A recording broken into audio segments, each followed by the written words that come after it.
How do I get power at night with my solar energy system?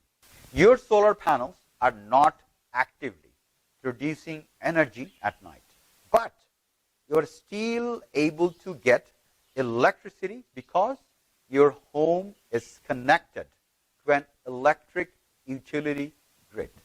During the day, there are peak hours when your panels are working at optimal levels and producing not only enough energy to power your home, but also some excess. This excess energy goes back to the electric, giving you credit.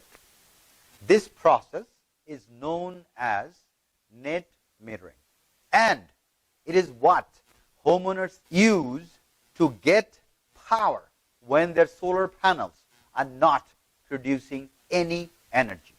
If you are not grid connected and would like to power your home at night, you need to install battery array. The battery array will store the excess energy that is produced by your solar energy system. The stored energy will be used to power your home at night, or when the solar energy system is not producing any power.